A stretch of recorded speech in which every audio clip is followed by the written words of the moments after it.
Neurocientistas americanos e europeus encaminharam ao Congresso dos Estados Unidos uma solicitação para que a década 1990-2000 fosse denominada como a década do cérebro.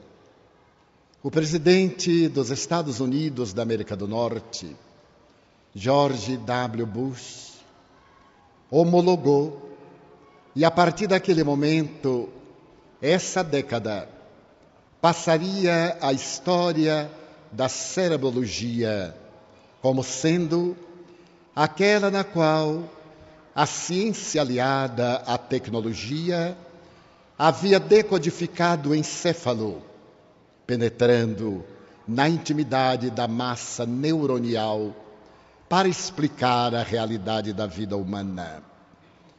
Naquela década, as neurociências conseguiram realizar um feito que suplantou os 6.600 anos de cultura, de ciência e de ética, procurando demonstrar que a criatura humana, do ponto de vista das doutrinas psicológicas unicistas, é o resultado dos neuropeptídeos.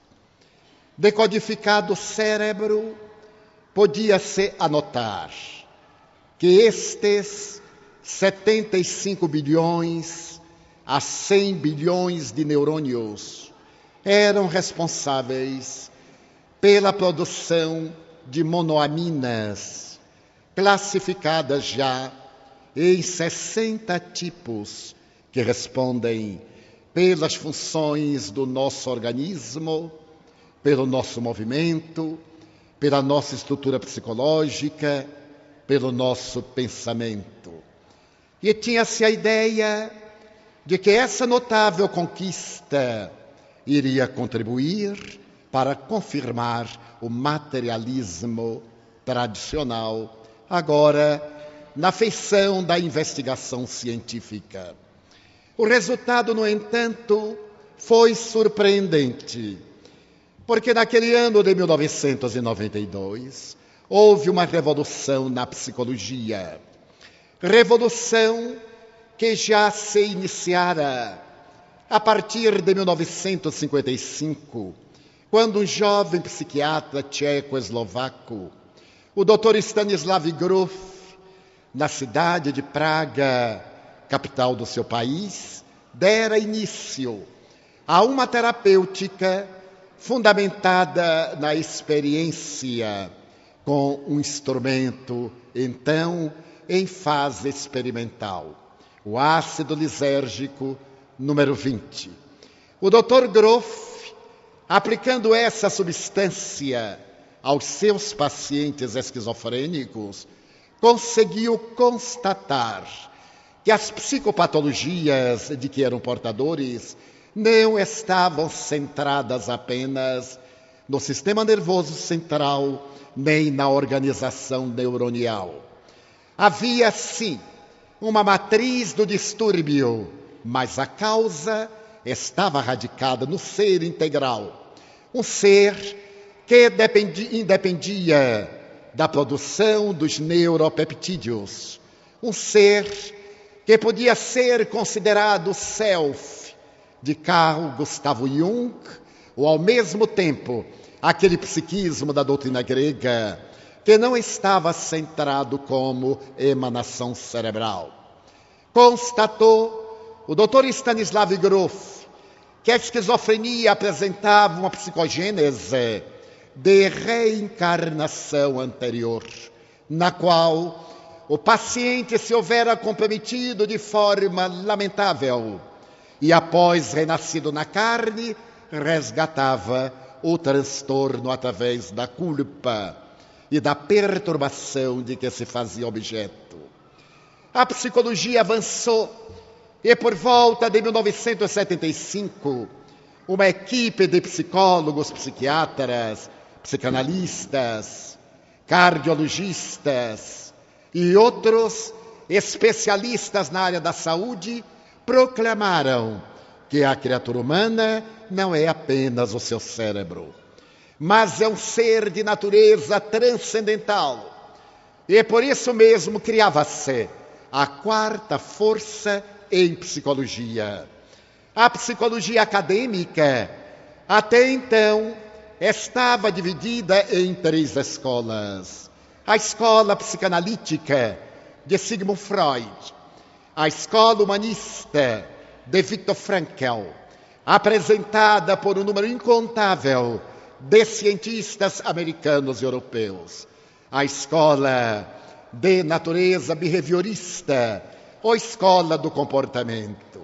Agora, essa elite de investigadores propunha que existia uma quarta escola da psicologia com alma.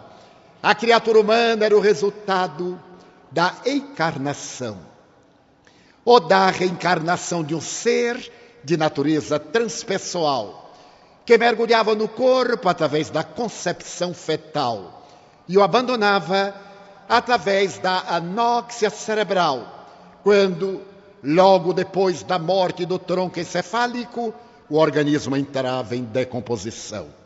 Essa psicologia que foi chamada transpessoal ou psicologia com alma abria os horizontes para um acontecimento fascinante que aconteceu, como informamos, no ano de 1992. Porque até então a criatura humana era considerada através de uma tabela que foi apresentada no começo do século XX por 2 eminentes psicólogos que haviam feito as suas observações nas experiências de fisiologia na Universidade de La Salpêtrière na década 1880-1890. Os eminentes professores doutores Binet e Simon. Eles haviam conseguido medir a inteligência humana através de testes que passariam à posteridade com o nome de testes de inteligência, estabelecendo os níveis do nosso desenvolvimento intelectual, desde a ignorância, a imbecilidade, ao QI normal. Estabeleceu-se então uma medida que foi denominada quociente intelectual, o QI, através do qual as grandes universidades do mundo, Harvard, Oxford, Cambridge e outras, elegiam seus alunos graças a esse QI, para que tivesse os resultados mais notáveis na história da sua evolução. A partir de 1980, mais ou menos, um outro psicólogo americano percebeu que o fato do indivíduo ser portador de um elevado QI, isso não lhe dava, de maneira nenhuma, os recursos para uma vida feliz. A inteligência privilegiada muitas vezes tornava o indivíduo misantropo, um indivíduo isolacionista, um indivíduo que não tinha facilidade de comunicação. E foi então que, estudando detidamente o cérebro, ele pôde perceber que nós temos uma outra inteligência, à qual ele deu o nome de inteligência emocional.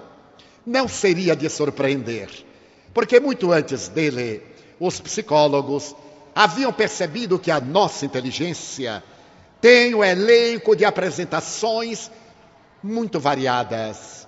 O indivíduo pode ser portador de uma notável inteligência, que se dedica, por exemplo, a doutrinas exatas e tem uma grande dificuldade para doutrinas históricas. Ele pode apresentar um elevado QI em determinada doutrina e uma grande possibilidade de apreensão numa outra área. Então, a inteligência pode ser programada de acordo com as áreas do conhecimento humano. Agora, no entanto, observava esse psicólogo que faltava nos grandes intelectuais a contribuição emocional. Os grandes executivos, aqueles indivíduos que haviam triunfado não eram necessariamente portadores de um elevado QI. Eles eram portadores de um sentido especial de afetividade. Sabiam relacionar-se, comunicavam-se com facilidade, eram portadores de extroversão. Onde quer que se encontrassem, eles conseguiam sensibilizar as pessoas à sua volta e apresentavam um caráter de comunicação fascinante. Colocada a questão teórica, fez-se necessária a análise do cérebro e pôde ser mapeada a região que corresponde à emotividade. A partir daquele momento, apresentou-se à cultura internacional o célebre QE, quociente emocional. Mas nesse mesmo período, quando se debatiam as metodologias pedagógicas para a educação dentro do quociente intelectual e do quociente emocional, estudiosos na Universidade da Califórnia, em Los Angeles, capitaneados pelo neurocientista Michael Persinger, perceberam que ao fazer o mapeamento cerebral através da tomografia computadorizada com emissão de pósitrons, determinada área do cérebro iluminava-se exatamente entre os lobos temporais. O Dr. Michael Persinger ficou sensibilizado e levou o resultado das suas observações ao neuropsiquiatra Vilayanu Ramachandran. O Dr. Vilayanu Ramachandran, quando examinou os mapas cerebrais e percebeu que os pacientes, agora realizando as tomografias computadorizadas com emissão de pósitrons, em determinados momentos entre os lobos temporais, apresentavam um ponto luminoso. Então o Dr. Ramachandran teve uma exclamação: "Oh God!" E aquele ponto de luz pareceu potencializar-se. Chamou-lhe a atenção. Sendo ele hindu de nascimento, ele imediatamente refez a frase: "Oh Brahma!" E o ponto de luz tornou-se mais poderoso. Então ele disse: "Oh Gott!" em alemão. E novamente o ponto de luz fez-se mais poderoso. "Oh Dieu, oh Deus, oh Jesus, oh Mahoma." Toda vez que ele pronunciava o nome de Deus, ou de um grande profeta, ou alguém vinculado à doutrina mística, aquele ponto de luz, identificado por Michael Persinger, tornava-se mais vigoroso. Ele começou a pronunciar substantivos comuns: Antônio, José, mesa, casa. Não havia nenhuma reação cerebral. O que significava aquilo? Então o Dr. Ramachandran denominou que nós temos em nosso cérebro um ponto de Deus. O nosso cérebro parece ter um fulcro, no qual a presença de Deus é uma realidade de natureza científica, comprovada pelas experiências PET, tomografia computadorizada com emissão de pósitrons. A notícia correu o mundo, e uma célebre doutora em física nuclear da Universidade de Oxford, a doutora Dana Zohar, que era também psicóloga e atravessava um período de muita dificuldade na sua vida cultural, vitimada por uma pertinaz depressão, resolveu vir à Califórnia para estudar de perto esse resultado da natureza científica do cérebro da criatura humana. A doutora Zohar havia publicado uma obra extraordinária, denominada O Homem Quântico, que se tornou um best-seller. Estava contratada para escrever uma outra obra e recebera uma quantia expressiva por antecipação. Veio à Universidade da Califórnia, estudou as tomografias e os cérebros e concluiu que esse ponto de Deus é o ponto no qual o espírito se encontra vinculado à matéria. Não se trata de uma casualidade, trata-se de uma causalidade. Ela estudou demoradamente a questão e resolveu demonstrar que nós temos um terceiro quociente de natureza espiritual. Temos o quociente intelectual, o emocional, mas como nós somos o espírito reencarnado na matéria, nós temos também um quociente de natureza espiritual, cujo fulcro central está entre os lobos temporais. Apresentou então uma obra memorável, que se chama Quociente Espiritual, ou Inteligência Espiritual. A doutora Zohar estabeleceu então que além do cérebro, nós somos seres imortais. Esse ser imortal viaja através das reencarnações, entrando no corpo e do corpo saindo, sem entrar na vida ou sair da vida. A vida é única, as existências corporais são múltiplas. Curiosamente, a ciência chegava a uma conclusão que não era nova, porquanto as velhas tradições da Índia haviam estabelecido que o espírito, como ser incorpóreo que é, questão de número 78 do Livro dos Espíritos, está reencarnado no indivíduo através de 7 fulcros, que eles denominavam como chakras, sendo que o mais importante é o chakra coronário, esse chakra superior que os chineses de há 6.000 anos denominavam como sendo o lótus de 1000 pétalas. À medida que o ser desenvolve a inteligência e o sentimento, esse lótus abre as pétalas que se transformam em antenas paranormais para entrar em sintonia com a transcendentalidade divina.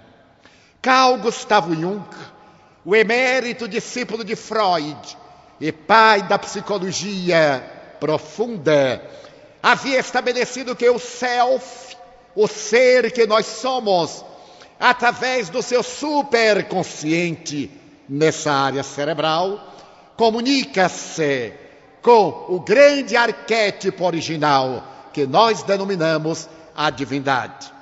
Em uma obra memorável psicografada pelo venerando apóstolo da mediunidade, Francisco Cândido Xavier, Missionários da Luz, terceira da série André Luiz, o eminente espírito estabelece que nessa área do cérebro, onde está alojada a glândula pineal ou epífise, depois que ela realiza a sua função develadora do sexo e a sua produção da substância encarregada da nossa coloração da pele, ela se transforma em uma glândula de natureza paranormal, a glândula da mediunidade, através da qual no psiquismo capta as energias de uma outra dimensão. O sistema nervoso central decodifica através das glândulas endócrinas e o fenômeno mediúnico, que é fisiológico, pode ser perfeitamente controlado.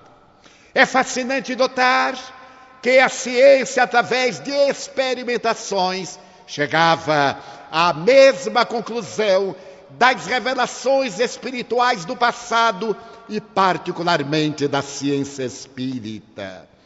Na questão de número 72, Allan Kardec interroga as entidades venerandas, que são os espíritos, e eles redarguem que os espíritos são seres inteligentes do universo que povoam o mundo espiritual fora da indumentária carnal. Na mesma obra, na questão de número 23, ele havia interrogado que é o espírito, é o princípio inteligente do universo, demonstrando que no universo existem 2 princípios, o de natureza material e o de natureza espiritual. Agora a neurociência vinha comprovar a exatidão desse fenômeno notável, e mais do que isso, por volta Do ano 2000 ao ano de 2002, uma equipe de neurocientistas do comportamento, capitaneados pelo Dr. Jim Hammer, estudando gêmeos univitelinos e gêmeos semelhantes, constatou algo muito curioso. Depois da decodificação do genoma humano, quando se constatou que o nosso DNA tem aproximadamente 35 mil pares de genes, ele pôde perceber que um desses genes é responsável pela nossa crença em Deus, demonstrando que a crença em Deus não é um fenômeno sociológico, nem de natureza religiosa. Gêmeos univitelinos que foram separados e educados em países diferentes, apesar das religiões ou não religiões que esposaram, tinham a mesma crença em Deus. E então o Dr. Jim Hammer publicou uma obra na qual ele diz que a crença em Deus é um fato científico. Nós a temos de natureza genética. Crer em Deus é um fenômeno científico. A religião é resultado da convivência, do meio social, das influências que nós recebemos, de fatores eminentemente sociológicos. Então a crença em Deus deixou de ser um fato das religiões para ser uma afirmação da genética, que todos nós trazemos esse Deus íncito em nós. E esse gene foi denominado VMAT2, o gene da crença em Deus. Chegamos ao momento extraordinário em que a ciência abandona as baterias do materialismo para poder ver a criatura humana sob uma ótica de imortalidade da alma, abandonando a velha tese da casualidade, que reunindo partículas de açúcares na intimidade das águas oceânicas há 3 bilhões de anos, resultou no Homo virtualis, que é a criatura da atualidade. Procurou demonstrar a ciência, através desses experimentos, que no universo há uma causa pensante e atuante que independe do universo, como classificou o astrofísico inglês, o Dr. Firsoff. E o notável Dr. Eddington, também inglês, examinando o universo, ele disse textualmente: ao invés de considerar o universo como sendo uma máquina, é viável considerar como sendo um espírito, uma inteligência. Então chegamos a esse momento com equipamentos admiráveis para enfrentar o materialismo dialético, o materialismo histórico, o materialismo mecanicista, com os instrumentos da ciência, na genética, na neurociência, na psicologia transpessoal, na física quântica, na biologia. Então nós vamos encontrar o prenúncio, agora tornado realidade, quando Allan Kardec estabeleceu que o espiritismo, marchando com o progresso, nunca seria ultrapassado. Porque se novas conquistas fossem logradas, o espiritismo as adotaria. E se por acaso a ciência provasse que os espíritas estávamos equivocados em um ponto, caber-nos-ia a abandonar esse ponto e seguir a ciência. Ocorreu exatamente o contrário. As grandes pesquisas da paleontologia demonstram que o homem primitivo, do período paleolítico, já acreditavam na imortalidade da alma. Essa imortalidade apresentou-se-lhes através daqueles que morreram e voltaram, e os intimidaram na intimidade das cavernas. Pedras encontradas à volta de fogueiras extintas trazem as marcas que representariam a imagem dos antepassados.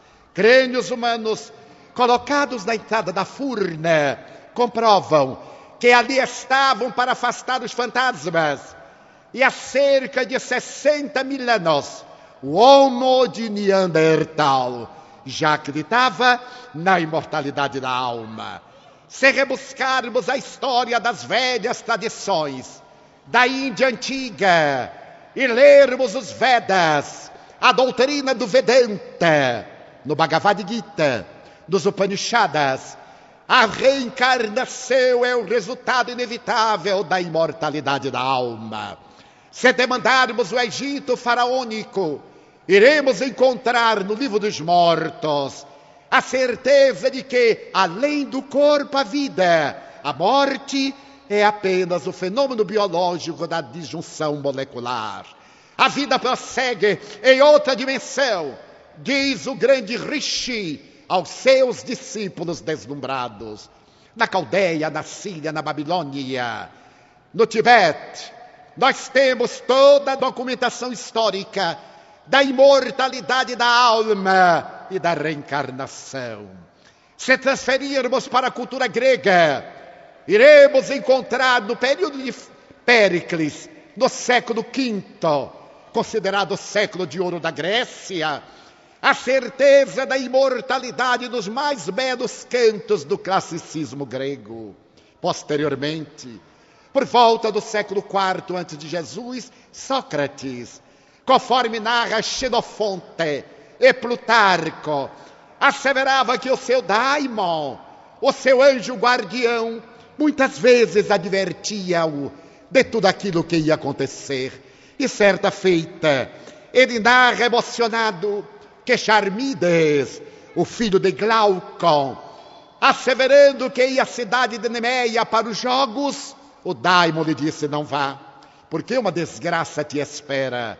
E Sócrates disse ao jovem que não obedeceu, e viajando para os jogos nemeanos, ali foi vítima de uma tragédia que lhe roubou o corpo. Mais tarde, nós teremos a oportunidade de ver na velha Bíblia que no ano 444 a.C., quando Ciro, rei dos persas, libertou os hebreus da Babilônia, ele chamou a um desses nobres hebreus para que ele fosse com a tarefa de levantar o templo, de trazer a beleza a Israel. E ele parte e restitui a lembrança do Pentateuco de Moisés, que havia desaparecido totalmente de memória. Ele reescreve toda a grande odisseia das obras básicas do mosaísmo, o célebre Esdras, sob a inspiração de Moisés. Se avançarmos na história, iremos ver, por exemplo, Brutus, que fazia parte do segundo triunvirato, ao lado de Antônio e Otaviano. Estava ele no campo de batalha quando uma noite aparece-lhe um ser e diz: Brutus, eu sou teu inimigo e eu te espero no campo de batalha em Filipos, na Macedônia, quando então eu arrebatarei a tua vida. Aquele ser diluiu-se diante do grande general romano.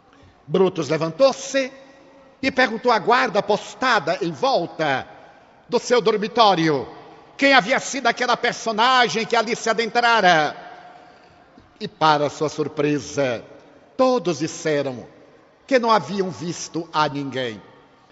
A verdade é que no ano 42 a.C., estando Brutus na Macedônia, na batalha de Filipos, foi vítima do grande prejuízo da perda da guerra e atirou-se contra uma lança, perdendo a vida. Fatos históricos relevantes a respeito da imortalidade da alma. Nesse mesmo período nasce Jesus. A vida de Jesus é anunciada pela boca profética. A tradição de Israel é toda caracterizada pela revelação dos imortais. E quando Jesus vem ter conosco, restaura essa imortalidade da alma de tal forma que foi denominado o Senhor dos Espíritos. Dialogava com os espíritos torpes, imundos, obsessores, mas também com os espíritos nobres, qual aconteceu no Monte Tabor, quando se transfigurou diante de Moisés e de Elias. E ele próprio, depois da sua morte, volta para confirmar a sobrevivência do espírito à disjunção molecular. Aparece aos seus, mas aparece também aos estranhos, a 2 viandantes da estrada de Emaús, ou diante de 500 testemunhas, na tarde em que João evocava a sua memória na cidadezinha de Betânia. E através da história, ei-no aparecendo, ora, a Francesco Bernardone em Assis, a Teresa na cidade de Ávila, ao Papa Pio XII em Roma, por ocasião do Ano Santo de 1950, e mais de uma centena de vezes confirmando a imortalidade da alma. Coube, no entanto, ao ínclito codificador da doutrina espírita, Allan Kardec, através da comunicação com os seres imortais, demonstrar pela mediunidade que a vida é uma experiência de natureza biológica, no seu sentido carnal, mas a vida real é transcendente. Ela preexiste ao berço, ela sobrevive ao túmulo, com a finalidade de nos propiciar crescer na direção de Deus. E Allan Kardec disse que somos de natureza lucigênita, da divina luz gerada, que temos Deus em nós, como afirmava também Platão, o Eidos. Esse Deus com letra minúscula é a divina essência que se encontra em nós para podermos atingir a nossa. E é fascinante notar que a ciência vem demonstrar que sim, nós somos portadores de um gene que é portador da divindade.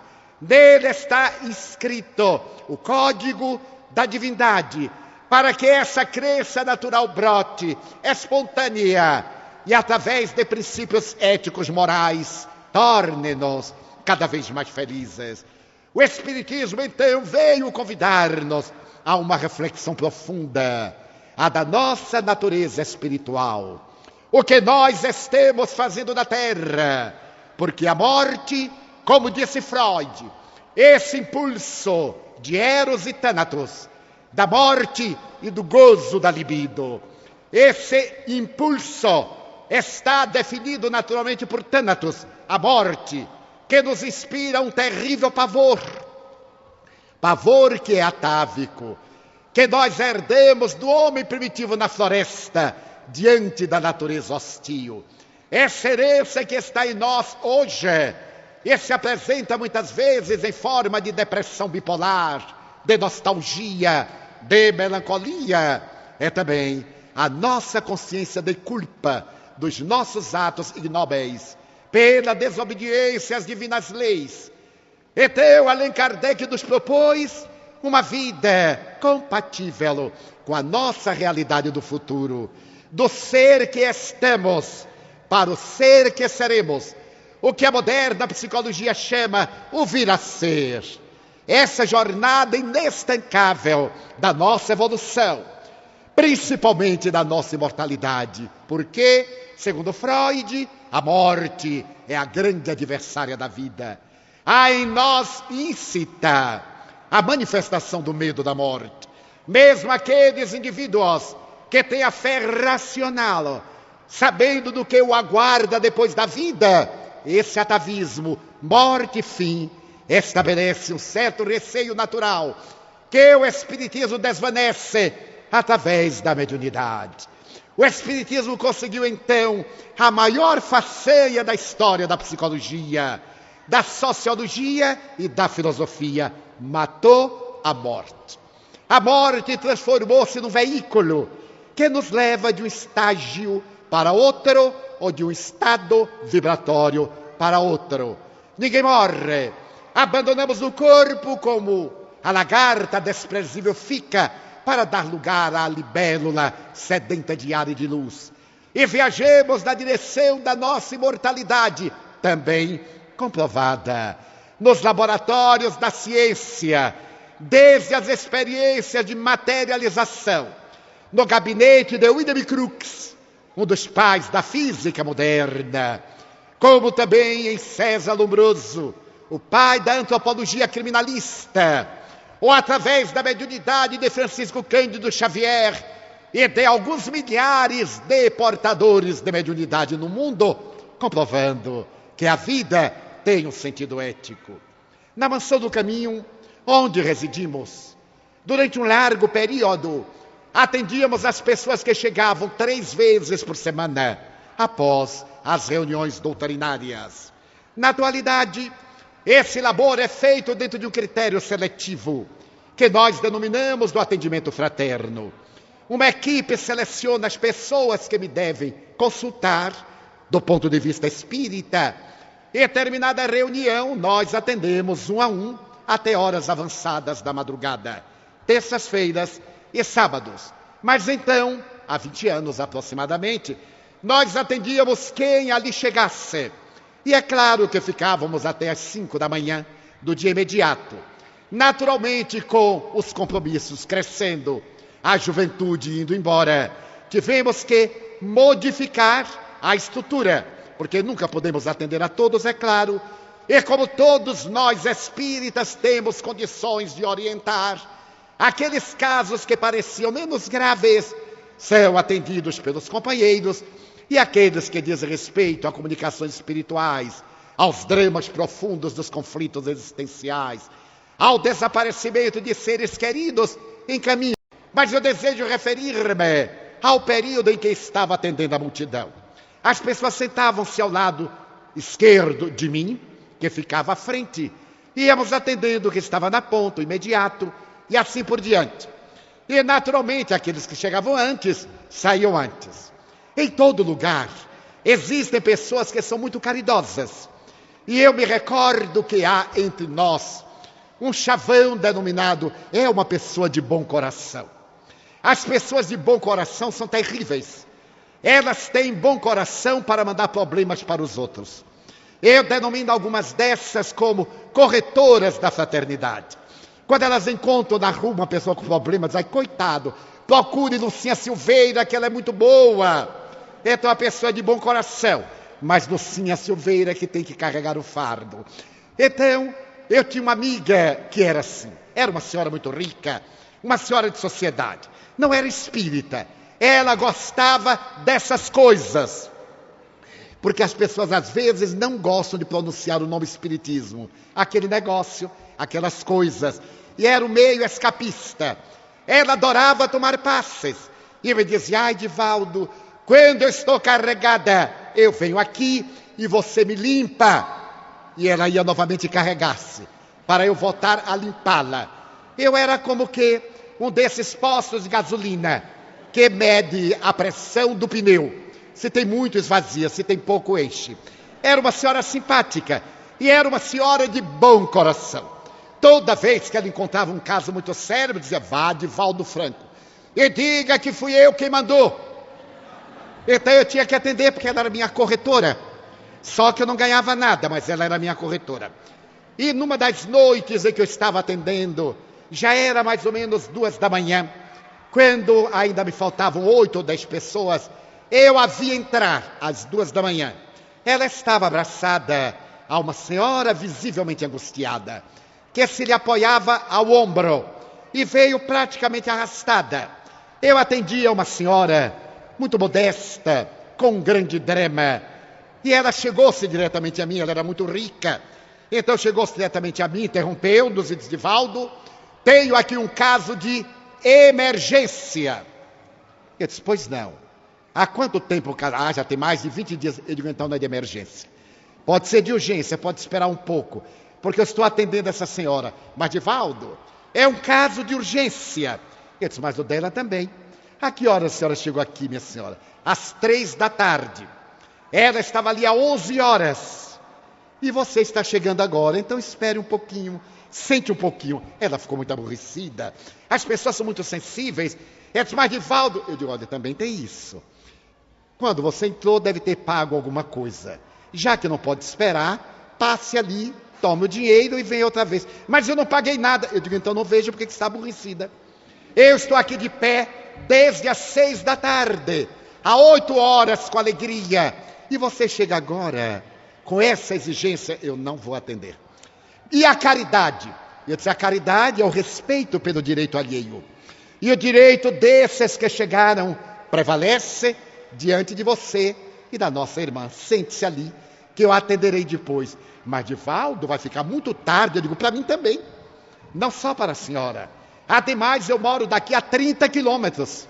E ainda vou para a Mansão do Caminho, com as pessoas que estão ali cochilando, me esperando. E nós estamos perdendo tempo, porque eu não vou atender. Na casa de Jesus, o prestígio é moral. Ela entendeu o que eu quis dizer. Então ela foi sentar-se, eu atendi todos com calma. Lá para as 3h15, eu disse para ela, agora venha. Ela disse, se você não pode vir aqui, porque eu fico de pé e coloco uma cadeira, ponho livros e me apoio de vez em quando. São muitas horas. E para ir para lá eu ficava meio ao ar, sem as obras de Kardec que eu ofereço, que é o mapa do tesouro, cada uma delas, para solucionar os problemas. Como eu sei que as pessoas gostam de superstições, eu fiz o teste. Eu digo, olha, poder ir eu posso, mas é que os guias estão aqui. E se eu for lá, eles não irão. Ela disse, é verdade, isso é verdade. Aí ela veio. Resolvi o problema com a superstição. Ela veio. É uma senhora muito simpática, é claro, com seus caprichos. Mas a outra comoveu-me pela sua angústia. Estava apoiada no ombro, incapaz quase de raciocinar. E a minha corretora me disse, Divaldo, é esta amiga. O filho dela foi assassinado. E eu trouxe aqui para você consolá-la. Diante da proposta, eu emocionei-me profundamente. Será que existem palavras para substituir a presença de um ser querido, que partiu da terra em circunstâncias dessa natureza? Será que existem pílulas de consolação que nós poderemos dar ou injeção de bom ânimo? Eu então, disse a senhora, não lhe vou ser hipócrita. Eu não posso imaginar a dimensão do seu sofrimento, porque eu nunca tive filhos biológicos. Tenho mais de 600 por adoção. Então eu não posso imaginar o que a senhora está sofrendo. Também não tenho palavras para lhe dizer. Eu teria palavras e palavras que a senhora não vai escutar, nem vai entender. Porque a sua dor deve ser tão profunda que a senhora mergulhou nela e não tem ouvidos. Então eu peço licença para abraçá-la em solidariedade e chorar com a senhora a morte do filho querido. No momento em que eu fui abraçá-la, eu vi atrás dela a minha mentora espiritual, Joana de Ângeles. E Joana de Ângeles disse-me, parabenize-a. Eu fiquei surpreso. Meu Deus! Respondi mentalmente, esta senhora teve o filho assassinado e eu devo parabenizá-la. E a mentora insistiu, parabenize-a. Então eu toquei os ombros e disse, minha senhora, eu desejo congratular-me com a senhora. Eu a parabenizo. Foi como se um raio a fulminasse. Ela reagiu violenta e me disse, o senhor me parabeniza porque meu filho foi assassinado? Eu disse, exatamente. Porque o infeliz é o assassino. Seu filho foi a vítima. Havia encontrado o mote para levar-lhe consolação. Na visão cristã, a vítima é sempre mais feliz do que o algoz. Seu filho era jovem. Naturalmente, tricas de jovens fizeram que ele fosse vítima de um arrogante e sanguinário companheiro, que lhe tomou, na adaga da vingança, o destino nas mãos e o magoou. Nesse momento, eu vi uma senhora veneranda desencarnada, que conduzia um jovem, ainda algo hebetado, também desencarnado. E Joana de Ângeles me disse, é o filho dela. Ela não me havia dito nada, nem a minha corretora. A senhora trouxe-o até mim, e então a mentora me disse, ele vai falar com a mãezinha, porque ela está pensando em suicidar-se. Eu pedi à senhora que me tocasse as mãos. estavam geladas, com essa sudorese típica do colapso periférico. Então eu senti a presença angustiada do jovem. O meu aparelho fônico foi dirigido pela sua vontade. E ele disse: mamãe, mamãe, eu não morri.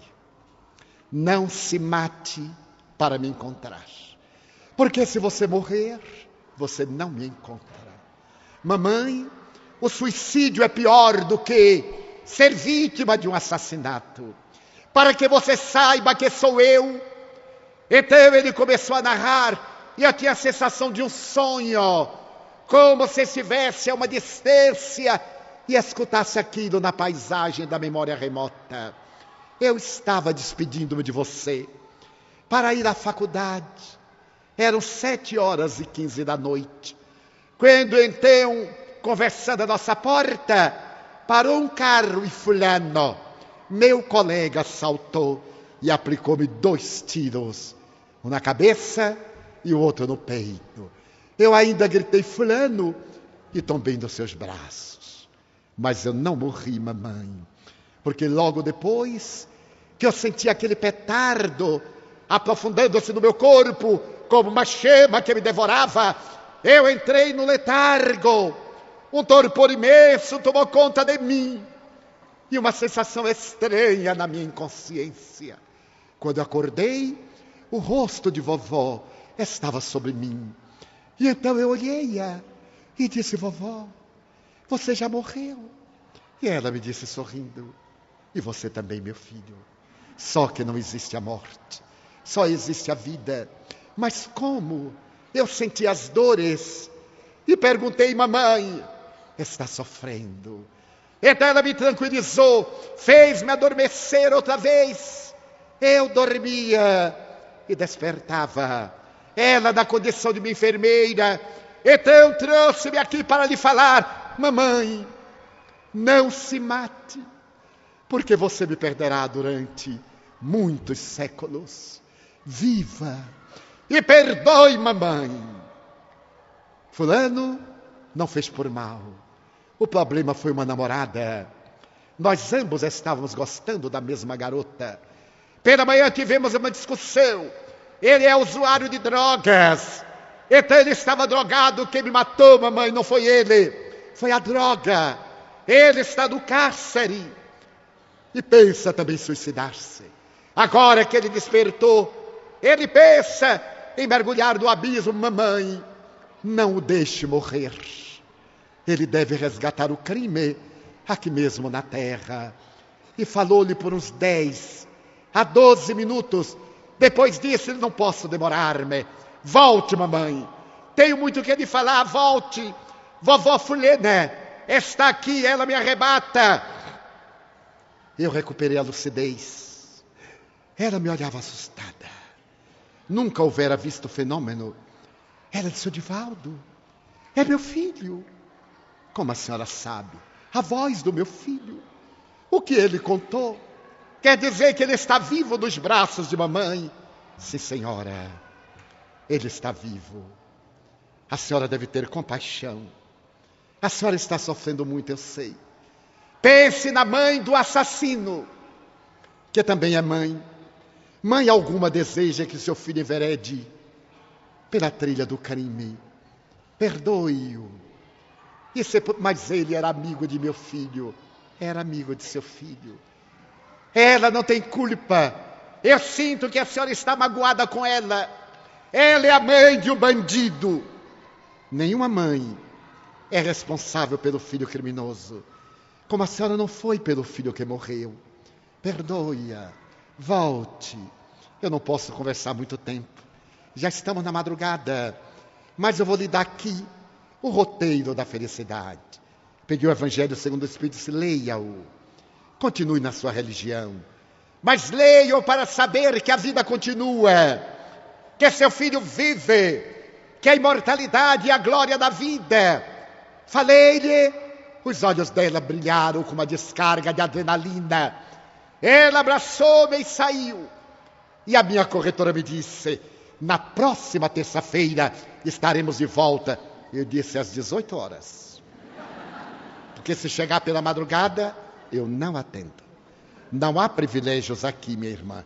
Mas ela, eu digo, pode chegar às 18 horas, sem dúvida nenhuma. Muito bem, fui aí para casa, lavei o rosto e continuei o dia, porque não deu tempo mais de dormir. Deixei para o... Na terça-feira, eu cheguei para a palestra, de 8 às 9, atendo uma parte de 6 às 8. Quando eu olhei, estava lá, no banco de espera, a minha corretora, a senhora e uma outra apoiada ao ombro dela. Eu disse, que coisa estranha. Bem, comecei o atendimento às 21h30. E lá para meia-noite veio o trio. A minha corretora estava feliz, ela adorava quando me dava problemas. Então ela se acercou e disse, Divaldo, a senhora pediu que silenciasse. E eu vi uma das cenas mais belas da minha longa existência. Irmão Divaldo, aqui está a mãe do amigo de meu filho. Era a senhora que se lhe apoiava. Então a senhora ergueu a cabeça, também hebetada, e disse, a mãe do assassino.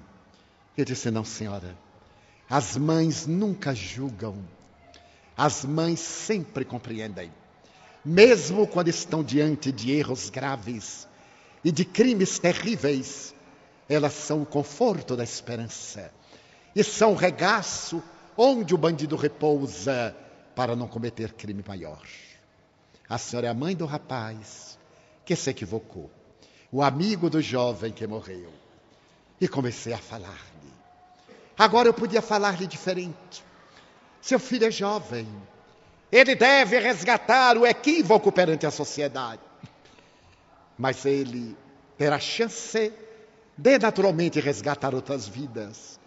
Quando estava conversando com ela, novamente o desencarnado veio trazido pela avó e por Joana de Ângeles. E então me disseram que queriam escrever uma carta ao algoz. E aquele jovem aturdido em lágrimas escreveu ali mesmo, encostado à mesa, diante delas, com a cabeça virada para o lado, ou a mão apoiada numa atitude de repouso, e escreveu uma carta ao seu amigo infeliz, perdoando e pedindo-lhe para que vivesse. Ninguém repara um erro com um erro mais grave, nem ninguém se recupera de um delito cometendo um crime mais hediondo. 3 ou 4 páginas firmou. Então a mãe me dizia, mas é a letra de meu filho. Dei-lhe a genitora para que levasse o que ela fez. E a partir daí, essas mães angustiadas e logo depois seus esposos vieram saber o que era imortalidade. Foram ler o livro dos Espíritos, que é a nossa obra de filosofia e ciência. O livro dos médiuns, que explica o mecanismo da comunicação, para poder entender a vida. O homicida foi levado a julgamento, confessou o crime. Não desejou que ninguém o defendesse. A consciência de culpa, o arrependimento sincero. E está às portas da libertação. Era primário. Naturalmente ele teve a benignidade da lei. E as duas famílias permaneceram unidas pelo laço do amor inefável, que não exige vingança, embora solicite justiça. O Espiritismo veio dessa forma dizer àqueles que têm o coração dilacerado pela ausência física dos seres queridos, não chorem, aguardem. Se os amam, trabalhe em homenagem à sua memória. Faça o bem em honra da existência que tiver interrompida. Se os amam, que procurem manter os vínculos da saudade, as lágrimas naturais da emoção, mas não desespero nem a revolta diante das leis de Deus. Deu essa interrogação, por que eu? Porque Deus fez isto comigo, como é muito comum. Segundo as estatísticas americanas, morrem 7.500 pessoas por segundo. É natural que em determinado momento uma dessas pessoas seja alguém do nosso círculo familiar, seja alguém do nosso grupo emocional. é natural. A morte é fenômeno da vida. A saudade é compreensível. Mas a certeza do reencontro é um alicerce moral de consolação para que tornemos a nossa vida um evangelho de feitos, uma estrada luminosa com marcas de amor. Vivemos dias muito graves. A violência, sob todo aspecto, a violência urbana é resultado da violência moral dos administradores inescrupulosos dos povos. A violência do lar gera a violência das ruas. A injustiça social faz que os cinturões de miséria afluam as cidades e tornem-nas entros de agressividade e de crime de toda natureza. Vivemos um momento da instabilidade, da incerteza. Nunca sabemos o que nos vai acontecer dentro de alguns minutos, como ninguém nunca soube. Mas nesta hora de violência, vivemos com desamor. Temos medo da vida, temos medo da morte, medo da perda do emprego, medo da afetividade. E esse medo nos leva a transtornos de comportamento. A figura de Jesus parece muito longínqua. Algumas religiões distanciaram-no de nós. Este é o momento de fazermos a volta ao carpinteiro galileu, ao doce profeta das praias da Galileia, ao amigo incomparável do Sermão da Montanha, que cantou a mais notável sinfonia que o mundo jamais ouviu, nas célebres bem-aventuranças, aquele que nos enxuga as lágrimas, que nos acompanha em silêncio, o amigo das horas difíceis. Este é o momento de fazermos a nossa viagem de volta ao amor e criarmos das paisagens da alma o primado da paz, a nossa paz pessoal. A paz do mundo começa em mim, em você, não por decreto. A paz por decreto é uma trégua entre duas beligerâncias. Se não conseguirmos essa paz interior, nenhum governo nola poderá dar.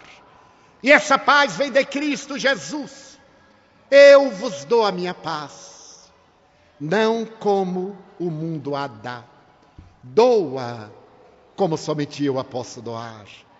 Então, queridos amigos, telespectadores, internautas, digníssimas autoridades dessa cidade capitaneadas pelo senhor prefeito, senhoras e senhores, queridas irmãs e queridos irmãos espíritas, jovens, nesta hora façamos uma pausa, deixemos de lado a crítica e a queixa, a revolta e o desespero, e certos da imortalidade da alma e de Deus em nós, digamos: meu Deus, amamos-te e agradecemos-te, Senhor, por tudo quanto nos deste, por tudo quanto nos dás. Muito obrigado pelo ar, pelo pão, pela paz, pela beleza que meus olhos veem no altar da natureza, olhos que veem o céu, a terra e o mar, que acompanham a ave ligeira, que corre fagueira pelo céu de anil, e se detém na terra verde salpicada de flores, em tonalidades mil. Muito obrigado, Senhor, porque eu posso ver meu amor, mas diante da minha visão, eu detecto os cegos, que ando na escuridão, que tropeçam na solidão, que choram na multidão. Por eles eu oro e a ti eu imploro comiseração, porque eu sei que depois desta lida, na outra vida, eles também enxergarão. Muito obrigado pelos ouvidos meus, que me foram dados por Deus, ouvidos que ouvem o tamborilar da chuva no telheiro, a melodia do vento dos ramos do ormeiro e as lágrimas que vertem os olhos do mundo inteiro. Ouvidos que ouvem a música do povo que desce do morro na praça cantar, a melodia dos imortais que a gente ouve uma vez e não esquece nunca mais. A voz melodiosa, canora, melancólica do boiadeiro e a dor que geme, que chora no coração do mundo inteiro. Pela minha faculdade de ouvir, pelos surdos eu te quero pedir. Eu sei que depois desta dor, no teu reino de amor eles escutarão. Obrigado pela minha voz e pela sua voz, pela voz que ama, pela voz que canta, que ensina, que ilumina, que legisla, que trauteia uma canção. Pela voz que o teu nome profere com sentida emoção. Diante da minha melodia eu quero rogar pelos que sofrem de afasia, não falam de noite, não cantam de dia. Oro por eles. Eu sei que depois desta prova da vida nova cantarão. Obrigado pelas minhas mãos que aram, que semeiam, que agasalham, mãos de ternura, que libertam da amargura, mãos que apertam mãos, de caridade, de solidariedade, mãos de sinfonias, mãos de psicografias, mãos de poesias, mãos de cirurgias, mãos dos adeuses, que limpam feridas, que enxugam lágrimas e suores das vidas, pelas mãos que atendem a velhice, a dor, a enfermidade, o desamor, pelas mãos que no seio embalam o corpo de um filho alheio, sem receio, e pelos pés que me levam a andar, sem reclamar. Muito obrigado, Senhor, porque eu posso caminhar. Diante do meu corpo perfeito eu te quero louvar, porque eu vejo na terra aleijados e felizes, amputados, marcados, paralisados, que não se podem movimentar. Oro por eles. Eu sei que depois desta expiação, na outra reencarnação, eles também caminharão. Muito obrigado por fim, pelo meu lar. É tão maravilhoso ter um lar. Não é importante se este lar é uma mansão, uma favela, um grabato de dor, um ninho, um bangalô, seja lá o que for, mas que dentro dele exista a figura do amor de mãe, ou de pai, de mulher, ou de marido, de filho, de irmão, de um amigo, a presença de alguém que nos dê a mão, pelo menos a companhia de um cão, porque é muito doloroso viver na solidão. Mas se eu a ninguém tiver para me amar, nem um teto para me agasalhar, nem uma cama para me deitar, nem um amigo para me acompanhar, nem aí lamentarei, nem reclamarei, porque eu te tenho a ti. E quero te dizer, obrigado, Senhor, porque eu nasci. Muito obrigado porque creio em ti, pelo teu amor. Obrigado, Senhor, pela sua atenção. Muito obrigado, senhores.